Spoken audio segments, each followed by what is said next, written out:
You ever wake up thinking it's going to be just another day, coffee, a run, maybe mow the yard?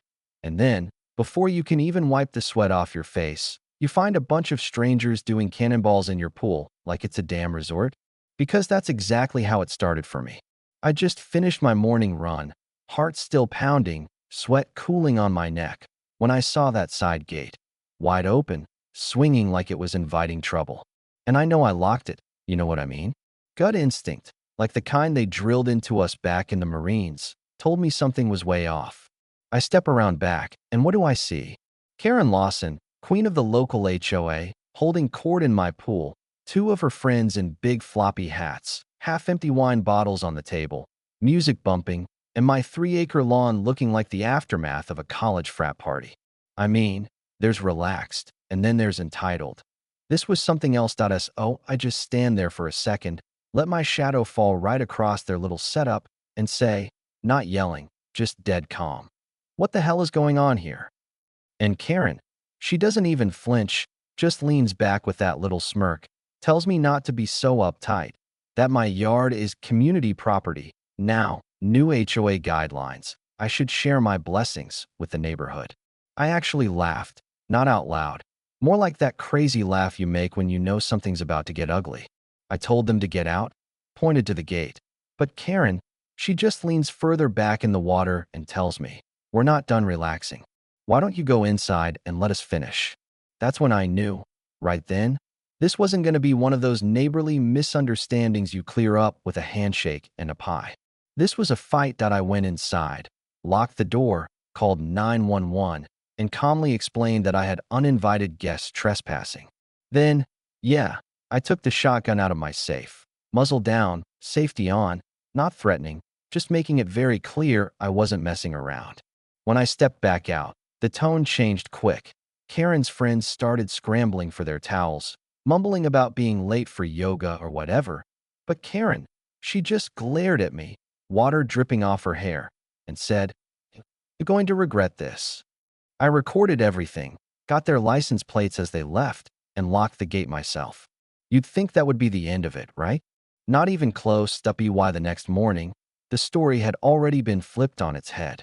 Flyers at every mailbox, a grainy photo of my back fence, and in bold, armed homeowner threatens women at pool. No mention it was my pool, or that they broke in. Then my phone pings. A detective wants me to come down for a statement. Says there's an allegation of brandishing a weapon in my own yard.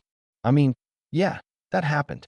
It's wild how quick people will turn you into the villain when someone in a position of power points the finger. So I did what I do best, documented everything. Pulled the security cam footage, made a log of times, names, what they said, every detail.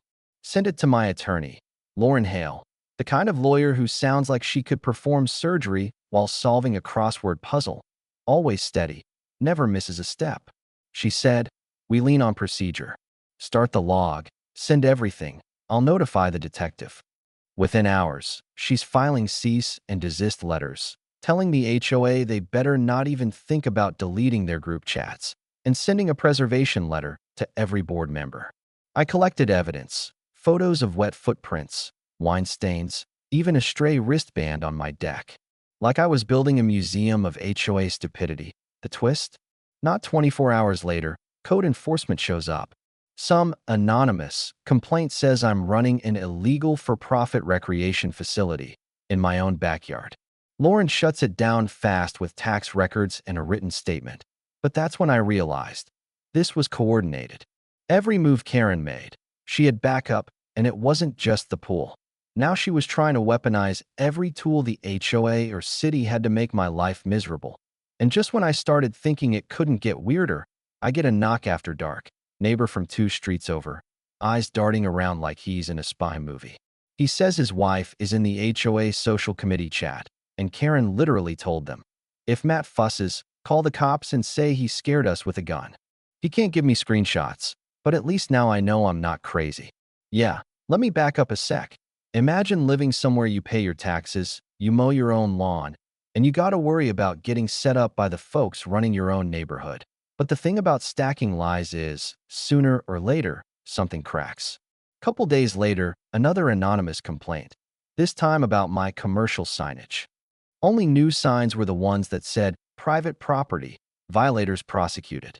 Another late-night email comes in from a woman on the social committee, and this time she does send screenshots. The whole group chat, Karen planning the pool party, wristbands ready, even a line. "If he fusses, call the cops and say he scared us," complete with laughing emojis.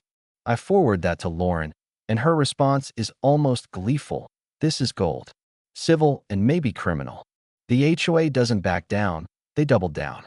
Sends a flyer out, lists my address as the location for community pool day. Hires a rental company to deliver chairs and a canopy on my lawn without permission. I had to physically turn away the setup crew, show the police the event flyer, call the sheriff's office, and, for good measure, wire my patio speakers to blast a siren if anyone touched the gate. By Sunday, the neighborhood was buzzing. Deputies stood guard at the gate, and Karen showed up in sunglasses, tried to give some speech about neighborhood goodwill, until she was reminded by a deputy she's under a restraining order. Her face, when she realized she couldn't even set foot near my property, priceless. But the real fireworks came when the HOA's own accountant had enough. Called Lauren, handed over invoices for every cent spent on community events, all signed by Karen, all billed to the HOA. Lauren adds it to our harassment and misappropriation suit, and even the county investigator gets involved. By now, I've got a stack of evidence taller than a kid's birthday cake: screenshots, invoices, police reports, even chat logs from a disgruntled ex-board member who says Karen was trying to annex people's backyards just to make her little kingdom bigger. And then the real hammer drops. The county pulls a warrant, recovers a voice message from Karen's phone, and there it is, her own words. "If he says no, just call the cops, say he's waving a gun around." They can't ignore that. Lauren's eyes light up. That's attempted filing of a false police report, Matt. She's cooked. The HOA's insurer suspends coverage. Board members jump ship. Neighbors are in open revolt, and Karen's support is collapsing by the day. The criminal trial is a circus. Jury, prosecutors, local news, the whole thing.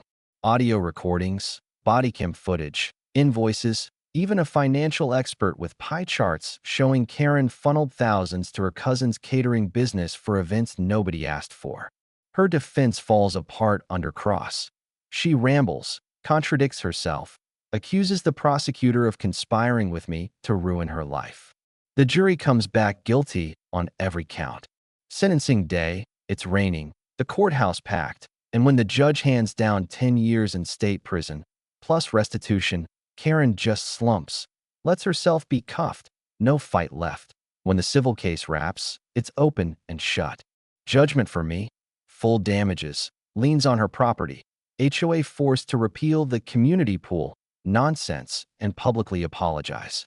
Standing in my backyard that afternoon, coffee in hand, I listened to the quiet, the real kind, not just the absence of noise, but peace earned after months of being attacked in your own home. But if you're thinking that's where it ends, think again. There's still people in the neighborhood who think I was too harsh, that I should have just let it go. Like property rights are a suggestion.so, you tell me. Was I right to stand my ground? Where's the line between being a good neighbor and being a doormat? Drop your thoughts below. I want to know if you'd have done anything different, or if you've ever had to fight for what's yours against people who refuse to take no for an answer. Let's talk about community, about justice, about where we draw the line. Because sometimes, all it takes for one person's peace to be shattered is a neighbor with too much power and no respect for boundaries.